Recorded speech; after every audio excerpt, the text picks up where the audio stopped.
Nominal rate of returns, इसमें लिखिएगा the nominal rate of return is the total rate of return on an investment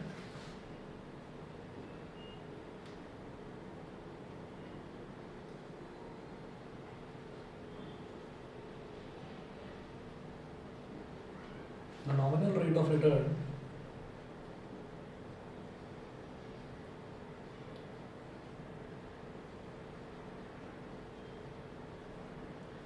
is the total rate of return on an investment is the total rate of return on an investment before adjusting for any deductions and premiums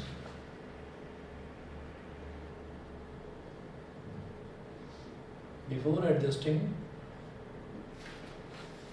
for any deductions and premiums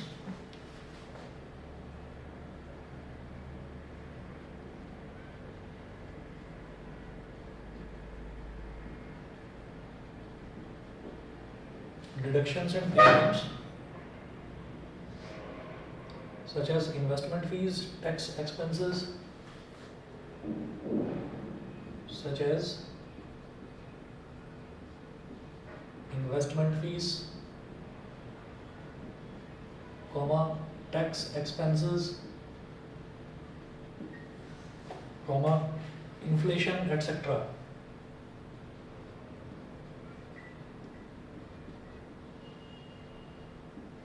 inflation etcetera. देखिए इसमें ना ऐसा होता है कि जैसे मान लीजिए मार्केट में अगर हम रेट ऑफ इंटरेस्ट की बात करें तो रेट ऑफ इंटरेस्ट कभी भी ऐसा नहीं होता कि वो फिक्स रहे। तो ये कहा जाता है कि आपने अगर किसी को पैसा दिया है तो आपको पैसा तो अपना कुछ समय बाद वापस मिलेगा ही, लेकिन उसके साथ साथ इंटरेस्ट भी वापस मिलेगा। तो जो इंटरेस्ट है उसमें हमसे जो ये बोला जा रहा है नॉमिनल रेट ऑफ रिटर्न, तो ये जो रेट ऑफ रिटर्न है ये रेट भी क्या है, जैसे कि इंटरेस्ट रेट होता है परसेंटेज में होता है, ये भी परसेंटेज में आएगा, पहली चीज़। और दूसरा कि यहाँ पर हम ये देखेंगे कि जिस टाइम हमने पैसा लिया है या दिया है तो उस टाइम रेट ऑफ इंटरेस्ट कितना था और अब करंट में रेट ऑफ रिटर्न जो है या रेट ऑफ इंटरेस्ट जो है वो कितना है, ठीक है। तो उससे नॉमिनल रेट ऑफ रिटर्न निकाला जाता है। तो एक फॉर्मूला है इसका, सिंपल सा ही है, नोट करिए। Nominal rate of return is equal to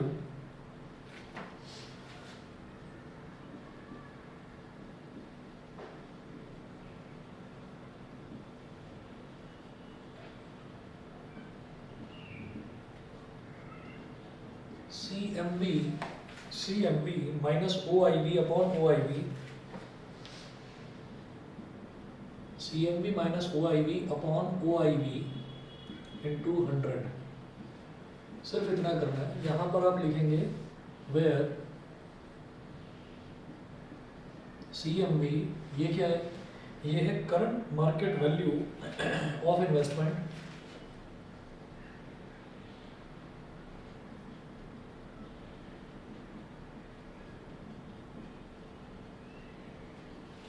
current market value of investment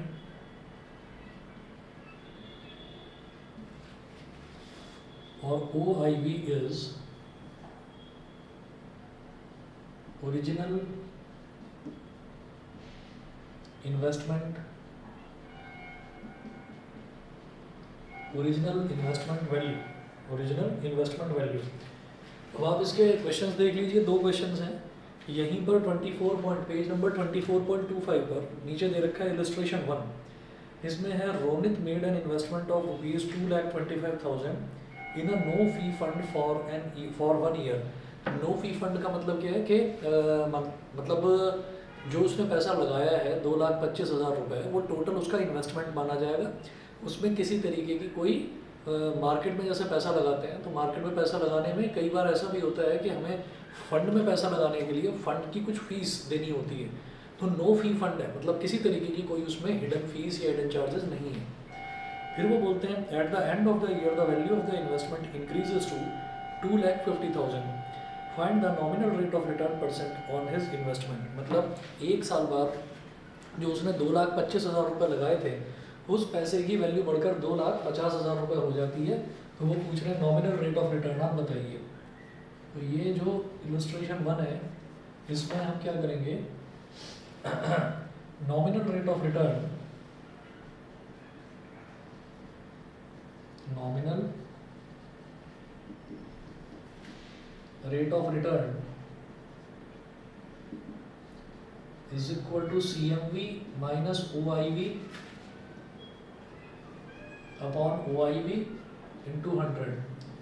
तो CMV करंट मार्केट वैल्यू कितना है उसके इन्वेस्टमेंट का, 2,50,000 रुपये, 250,000। ओरिजिनल इन्वेस्टमेंट वैल्यू कितना था, 2,25,000, 225,000। ओरिजिनल इन्वेस्टमेंट वैल्यू डिनोमिनेटर में 225,000, ये हो गया। 2,50,000 में से 2,25,000 सब्ट्रैक्ट करा तो कितना आ जाएगा, 25,000 अपॉन 2,25,000 मल्टीप्लाइड बाई 100। यहाँ पर इन 2 जीरो से ये 2 जीरो चले गए। फिर 25 से अगर करेंगे तो 25 9 जा 225, एक ज़ीरो आ गया, और 25 1 जा 25 और 1000, ठीक है। एक ज़ीरो से एक ज़ीरो कट गया। 100 को अगर 9 से डिवाइड करेंगे तो कितना आ जाएगा, 9 11 जा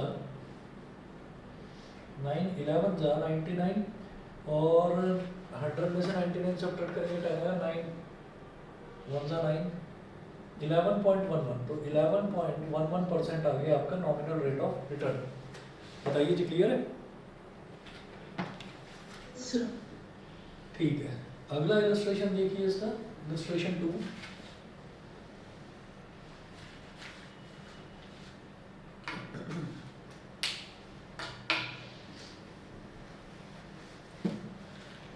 इसमें बोल रहे हैं mister x purchases 100 shares of a company that cost ₹250 each. तो मिस्टर एक्स ने एक कंपनी के 100 शेयर्स खरीदे और उनकी कॉस्ट कितनी है, ₹250 ईच। तो हर एक शेयर की कॉस्ट ₹250 है। तो उसने इन्वेस्टमेंट कितना करा, 100 शेयर्स खरीदे, एक की कॉस्ट 250 है, तो 250 इंटू 100। तो हम यहाँ पर इलस्ट्रेशन 2 में ये कहेंगे कि उसने जो परचेज करा है तो वो हो गया बेटा उसका ओरिजिनल इन्वेस्टमेंट वैल्यू। तो वो कितना है, ₹100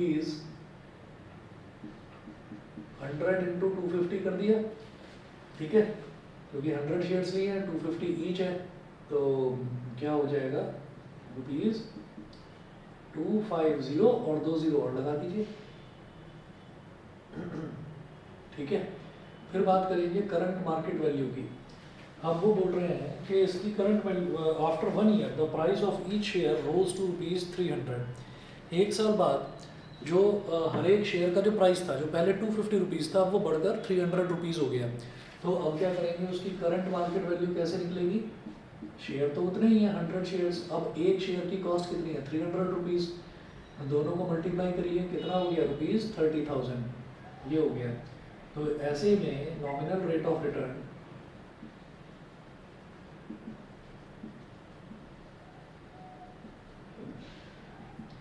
is equal to CMV minus OIV upon OIV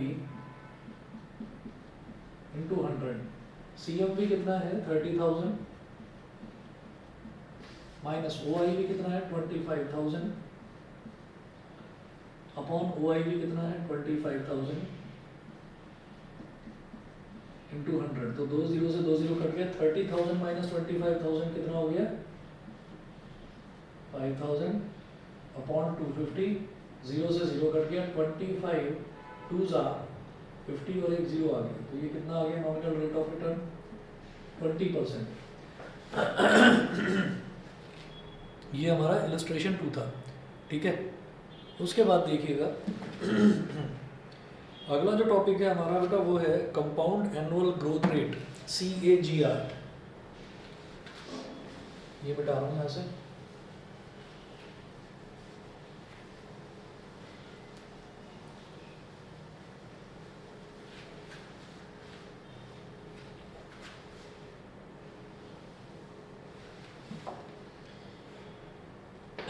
compound annual growth rate.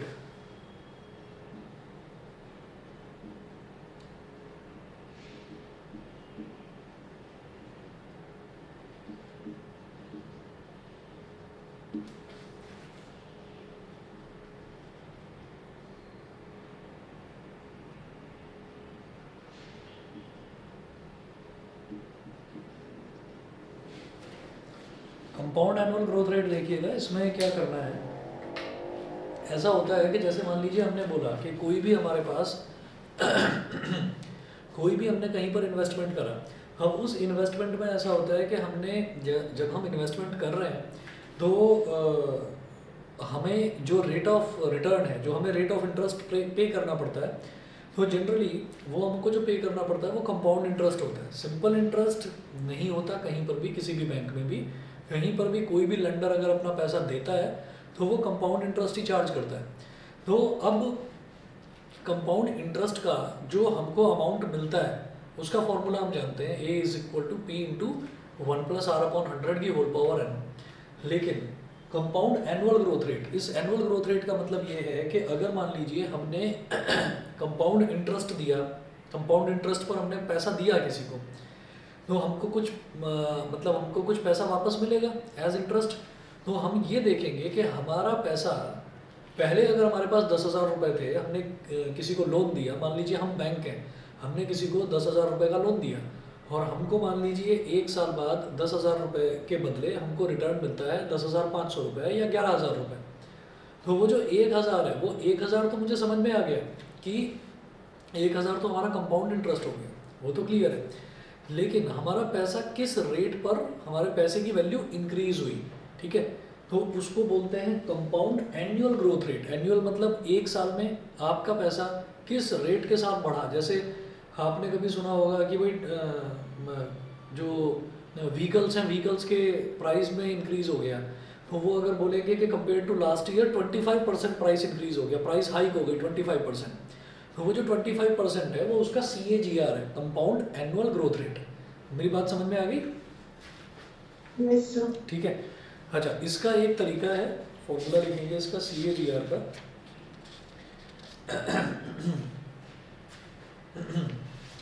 इसमें लिखेंगे CAGR is equal to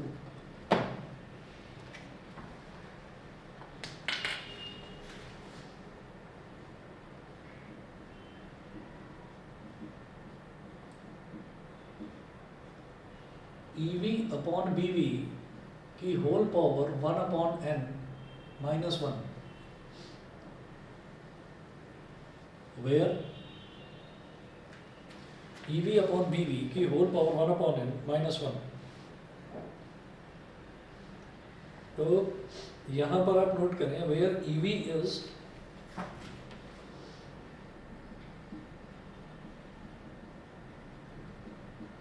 ending value of investment,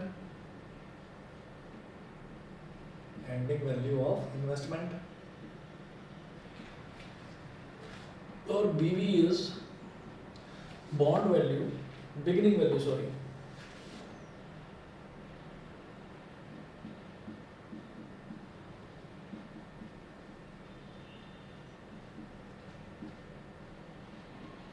beginning value of investment. Ending value, beginning value, n है small n, small है, small n है investment period, मतलब time.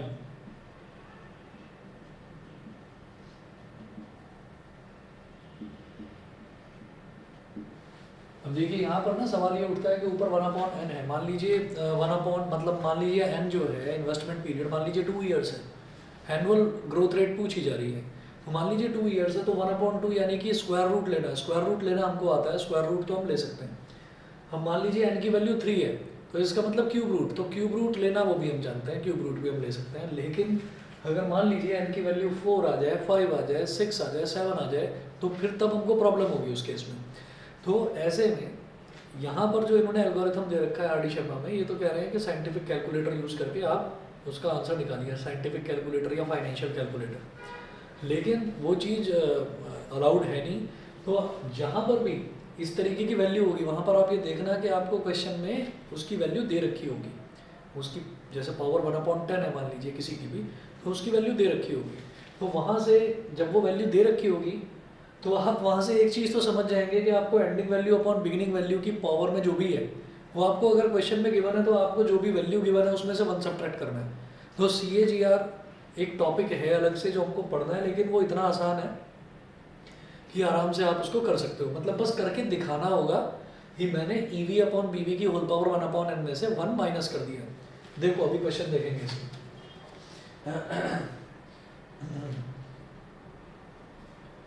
इसका question पहले देखूं या EMI कराऊं? चलिए EMI पहले टॉपिक EMI भी नोट करो, फिर उसके बाद इसका भी क्वेश्चन देखते हैं। इसमें बस इतना नोट करिए, उसके बाद नोट करिए बेटा EMI calculation. EMI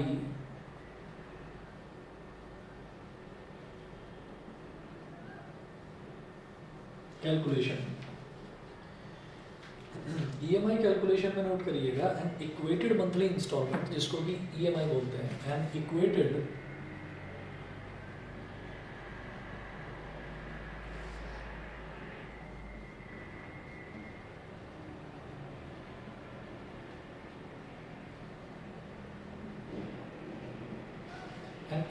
monthly instalment, bracket में लिखिए EMI is a fixed payment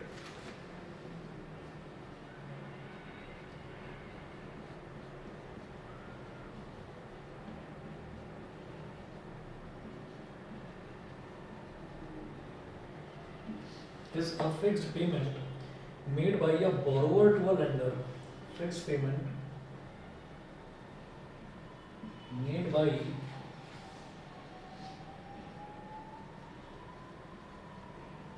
a borrower, payment made by a borrower to a lender on a specified date of each month.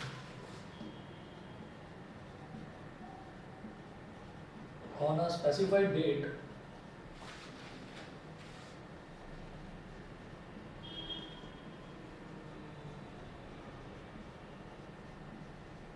on a specified date of each month। अब जो EMI calculate करी जाती है, EMI calculate करने के दो अलग अलग मेथड्स होते हैं।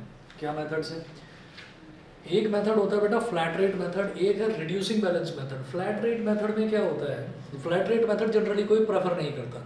फ्लैट रेट मेथड में प्रॉब्लम क्या है, मान लीजिए हमको घर खरीदना है, हमने 10 लाख रुपए या 20 लाख रुपए का हमने मान लीजिए लोन ले लिया। अब हमको वो लोन चुकाना है, तो जिस दिन हमने वो लोन लिया उसी दिन से हमारा जो इंटरेस्ट का कैलकुलेशन है वो चालू हो जाता है। तो EMI का मतलब ये है कि हमें साल के एंड में इंटरेस्ट नहीं देना है, हमें साल के एंड में कुछ भी पे नहीं करना, हमको हर मंथ वो पे करना है। जैसे कि हर मंथ सैलरी दी जाती है, इसी तरीके से हमको हर मंथ EMI पे करना है, इक्वेटेड मंथली इंस्टॉलमेंट। अब यहाँ पर आप ये देखिएगा कि अगर EMI की बात करी जाए तो यहाँ पर दो मेथड होते हैं, फ्लैट रेट और एक रिड्यूसिंग बैलेंस। फ्लैट रेट का मतलब ये है कि हम सिर्फ और सिर्फ इंटरेस्ट पे करते जा रहे हैं, और इंटरेस्ट हमें किस पर पे करना है, जो हमने 20 लाख रुपए लिए हमको उस पर इंटरेस्ट पे करना है, जो हमने 20 लाख रुपए लिए। तो 20 लाख रुपए का मान लीजिए इंटरेस्ट 1000 रुपये बनता है कोई भी रेट ऑफ रिटर्न से, मान लो 1000 रुपये या 2000 या 5000 6000 जो भी है, वो अगर मान लीजिए इंटरेस्ट हमारा बनता है, तो 20,000 पर फिक्स्ड आपने इंटरेस्ट निकाल लिया, उसी इंटरेस्ट के हिसाब से आप हर महीने वही फिक्स्ड अमाउंट आप पे करते रहोगे।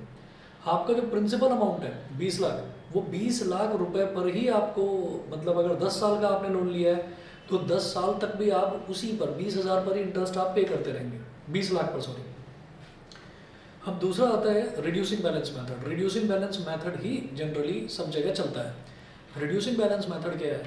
रिड्यूसिंग बैलेंस मेथड में ये होता है कि जैसे आपने 20 लाख रुपए आपने लिया, अब 20 लाख में से आपने पहला महीना आपने 10,000 रुपये लौटा दिए। तो जब आपने 10,000 रुपये लौटा दिए तो अगला जो महीना है, अगले महीने जब आप इंटरेस्ट पे करेंगे तो आप 10,000 पर, आप 20 लाख पर पे नहीं करेंगे, आप 19,90,000 रुपये पर पे करेंगे, क्योंकि 10,000 रुपये आप पे कर चुके हैं। ठीक है, तो उससे क्या होगा, उससे आपको थोड़ा सा फायदा होगा कि आपको अमाउंट जो है वो थोड़ा आपका कम हो जाएगा जो आपको रीपे करना है। लेकिन सवाल तो है EMI का। EMI का मतलब इक्वेटेड मंथली, मतलब वो तो सेम होनी चाहिए EMI। तो उसका एक फॉर्मूला है, वो फॉर्मूला हम नोट करेंगे। तो उस फॉर्मूला से क्या होगा कि शुरुआत से ही आपको एक ही फिक्स अमाउंट देना होता है, और उस एक फिक्स अमाउंट के साथ साथ आपका जो प्रिंसिपल अमाउंट है वो प्रिंसिपल अमाउंट लगातार रिड्यूस होता जा रहा है। ठीक है, तो मेरी बात शायद थोड़ी बहुत समझ में आई? नहीं, थोड़ी बहुत। हाँ सुनिए, रिड्यूसिंग बैलेंस मेथड में ये होता है, चलो पहले मैं नोट कराता हूँ आपको, नोट कराता हूँ, नोट करिए। पहले देखें EMI can be calculated by two methods.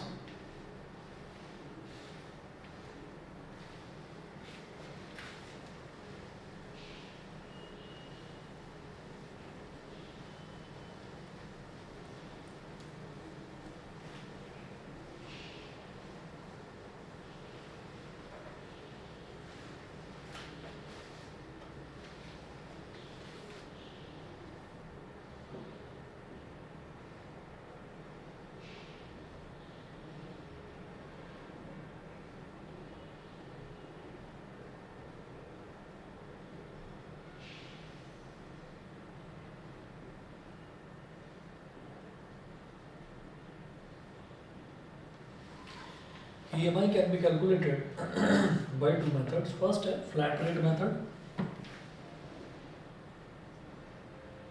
Flat rate method.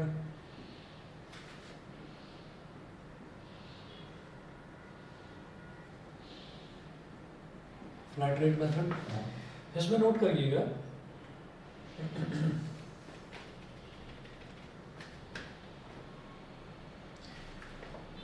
in flat rate method the principal amount remains same throughout the tenure.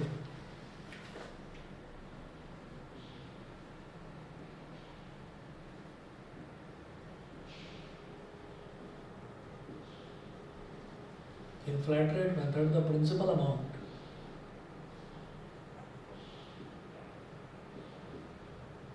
remains the same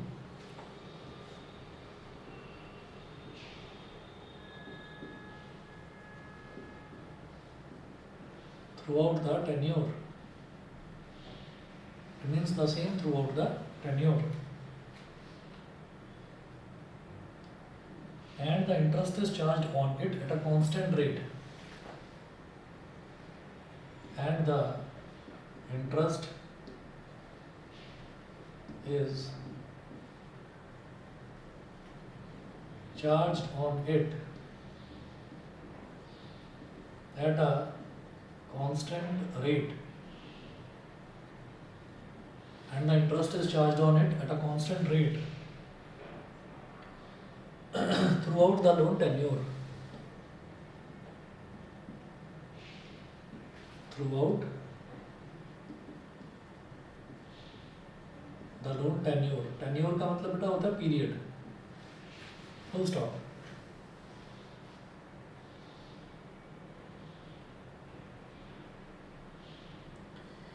तो यहाँ पर EMI का फॉर्मूला क्या होता है EMI निकालने का इसमें फ्लैट रेट मेथड में EMI is equal to P into 1 plus I upon N.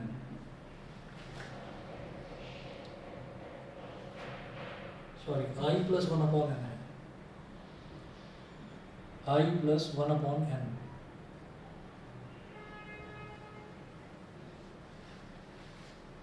I plus 1 upon N. देखिए होता क्या है कि आप फिर से देखो मैं इस चीज़ को समझाता हूँ. ये फ्लैट रेट मेथड में है क्या. फ्लैट रेट मेथड में ये है कि हमने 20 लाख रुपए लिए. हमने 20 लाख रुपए में से हर महीने हम 10-10 हज़ार रुपये मान लीजिए हम पे कर रहे हैं. अब उन 10,000 रुपये में से वो जो 10,000 रुपये जो इंटरेस्ट बना ना, जो EMI बनी, वो बनी किस हिसाब से कि आपने 20 लाख जो आपने रुपए शुरुआत में लिए थे, आपने उसी को प्रिंसिपल मानकर और आप उसी पर इंटरेस्ट कैलकुलेट करते जा रहे हो. और वो अगर आपने पैसा 5 साल के लिए आपने लोन लिया है तो 5 साल तक आप लगातार यही काम करते रहोगे. मैं दोबारा बताता हूँ कि जैसे हम EMI की बात करते हैं तो EMI में हमने 20 लाख रुपए लिया. अब 20 लाख रुपया जो हमने लिया है उसमें हम क्या करेंगे कि जो 20 लाख रुपए है उस पर हमने 10,000 रुपये देना शुरू करा. हर महीने हम 10,000 रुपये हमने देना शुरू करा. तो पूरा आप ये देखिए 5 साल के 5 साल तक आपको क्या करना है कि क्योंकि वो EMI है तो वो आप 10,000 रुपये देते रहेंगे.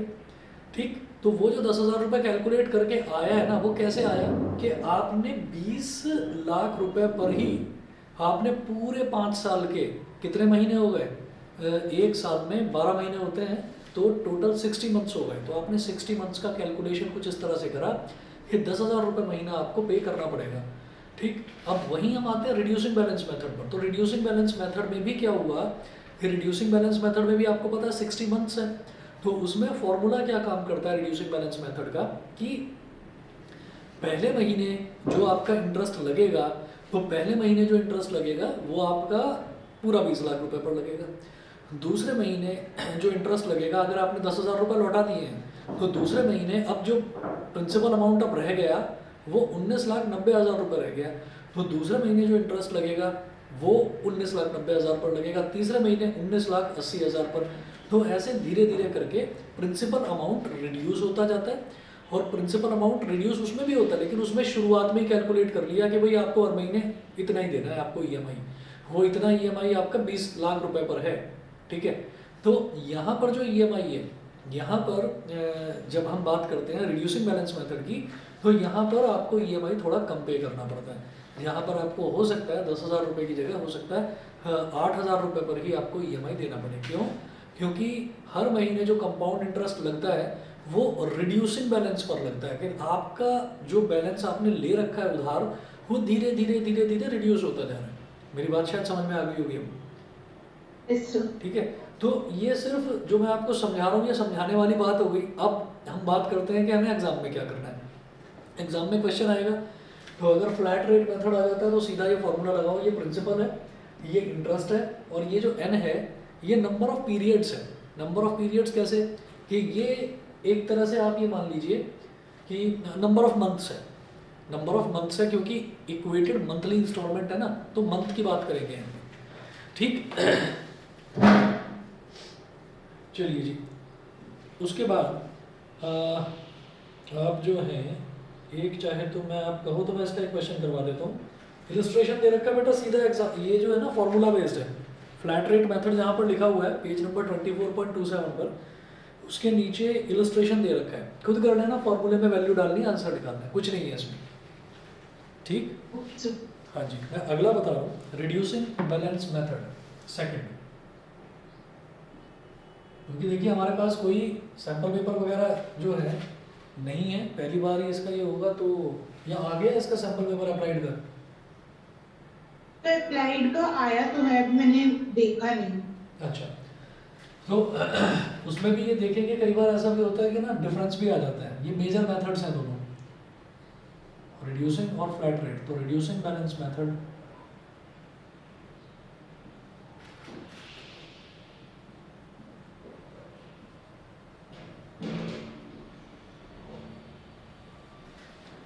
रिड्यूसिंग बैलेंस मेथड में नोट करें,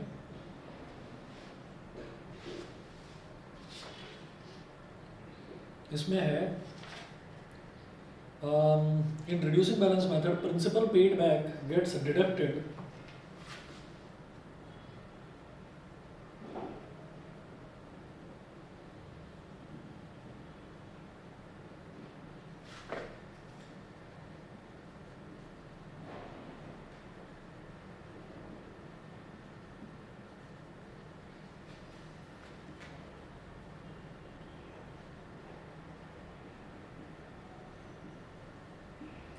in reducing balance method principal paid back gets deducted from the outstanding loan amount, paid back gets deducted from the outstanding loan amount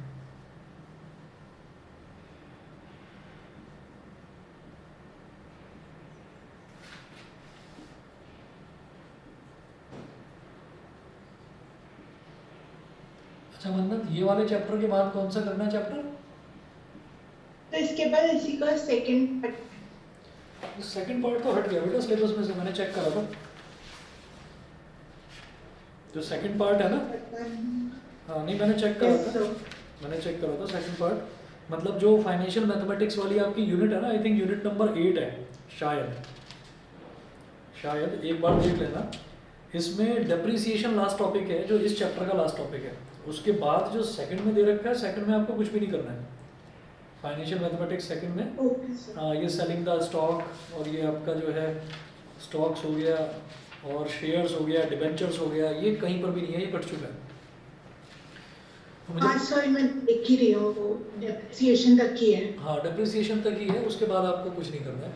उसके बाद जो है मुझे लगता है शायद एक बीच में हमने वो टाइम सीरीज वाला जो चैप्टर था जिसमें शायद अ, था थोड़ा सा कुछ बचा हुआ है। चलो मैं देखता हूँ क्या है। मतलब इसमें अप्लाइड में इस चैप्टर के बाद में शायद एक आपका चैप्टर बचता है, एक बचता है, वो देख लेंगे अभी। और उधर आपका जो मेन वाला है, मेन वाले में अगर देखा जाए तो डिफरेंशियल इक्वेशन बचता है और आपका एप्लीकेशन ऑफ इंटीग्रल बचता है। एप्लीकेशन ऑफ इंटीग्रल ना सिर्फ 2 क्लास में हो जाएगा। तो आज अटेंड कर पाओगे शाम को 4:30 बजे? तो आज तो मॉक होगा फ्लैट, ठीक है, कोई बात रिकॉर्डिंग नहीं, देख लूंगी। रिकॉर्डिंग देख लेना। एप्लीकेशन ऑफ इंटीग्रल तो 2 दिन में हो जाएगा, उसमें तो कुछ नहीं है। जो अगला वाला चैप्टर डिफरेंशियल इक्वेशन, उसमें थोड़ा सा टाइम लग सकता है। मैं कोशिश करूंगा कि मैं आपका 10 मार्च तक जो है वो मतलब कर दूं फिनिश। मेरी पूरी कोशिश रहेगी कि मैं उससे पहले फ्री कर दूंगा तुम्हें। अच्छा, रिड्यूसिंग बैलेंस मेथड में क्या है, आउटस्टैंडिंग लोन अमाउंट में से वो लगातार कम होता रहता है and the interest for the subsequent year is charged and the interest for the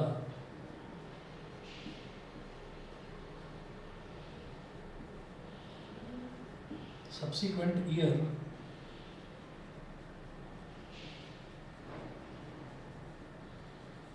and the interest for the subsequent year is charged on the remaining deducted balance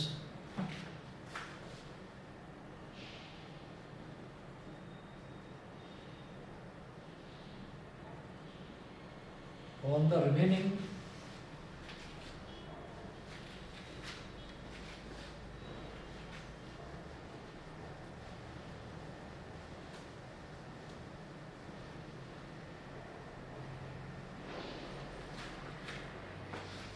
on the remaining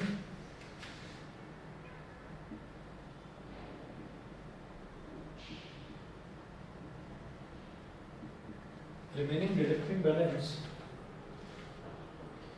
remaining deducted balance and not on the entire loan amount and not on the entire loan amount like FRM मतलब flat rate method, इसको short में FRM भी बोल देते हैं, इसको RBM भी बोल देते हैं।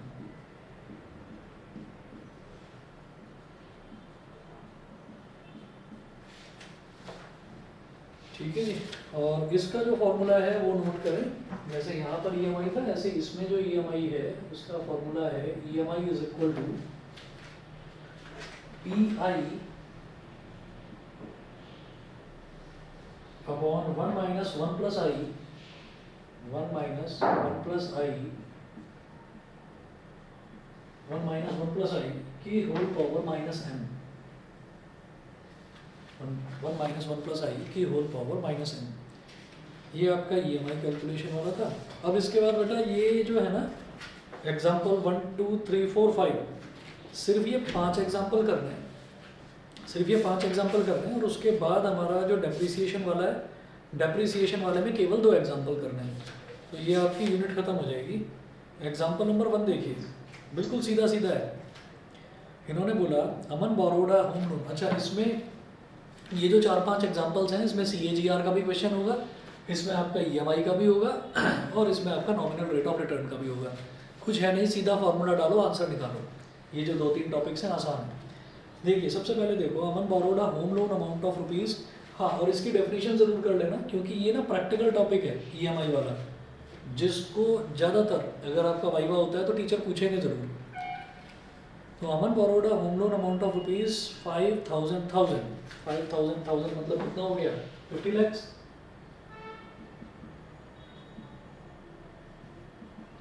तो प्रिंसिपल हो गया रुपीज़ 5,000। फिर ये बोलते हैं at an interest rate of 12% per annum for 30 years. 12% per annum, तो आई कितना हो गया, 12% पर एनम। फॉर 30 ईयर्स, तो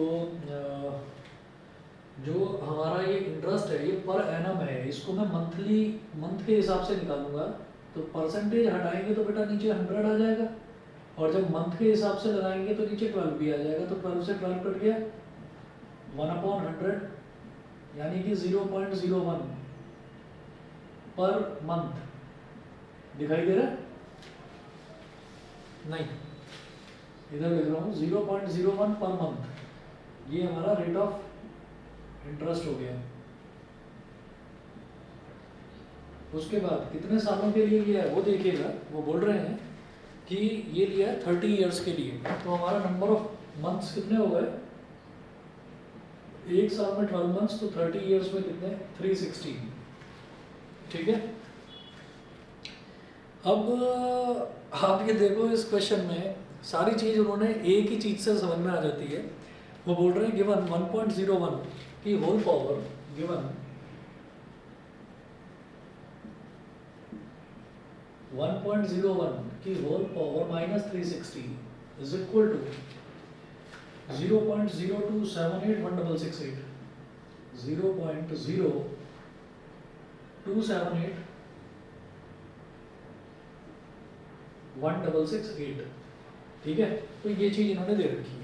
अब ये और तो कुछ नहीं बोला ना कि फ्लैट रेट मेथड है या फ्लैट रेट मेथड है या आपका रिड्यूसिंग बैलेंस मेथड है, तो रिड्यूसिंग बैलेंस मेथड ही प्रैक्टिकल मेथड है जो मार्केट में चलता है। तो रिड्यूसिंग बैलेंस मेथड, अच्छा रिड्यूसिंग बैलेंस मेथड ना हो ना तो लोग लोन ना ले पाए, इतना मुश्किल काम होता है। तो जरा देखिएगा इसमें ईएमआई कैसे निकालनी है आपको, ये फॉर्मूला लगाना है,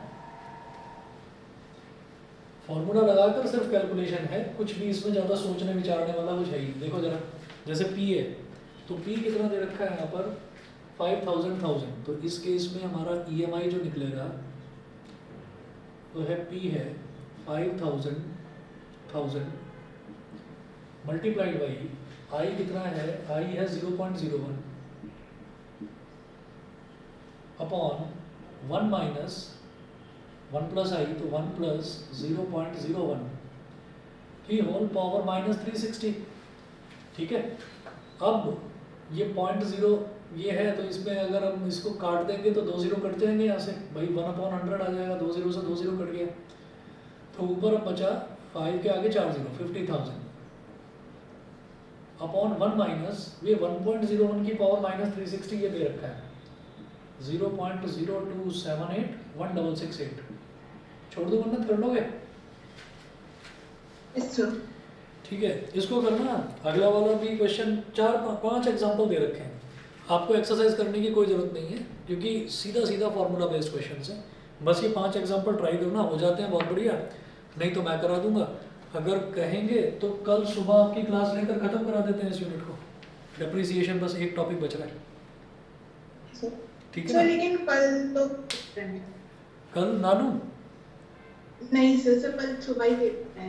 कोई बात नहीं, परसों ले लेंगे, खत्म हो जाएगा ये वाला। तो परसों भी पेपर है। ओह अच्छा, चलो ठीक है, तो खत्म ही समझो, 2 दिन बाद ले लूँगा। और सुनो, हाँ कल है 17, परसों 18 है, कल परसों नहीं बेटा, फिर मैं 19, 20, 21 नहीं हूँ, फिर मैं सीधा 22 में लूँगा क्लास। मैंने शायद बताया था फैमिली में है, वेडिंग है इसलिए। ठीक है, चलिए, ओके ओके।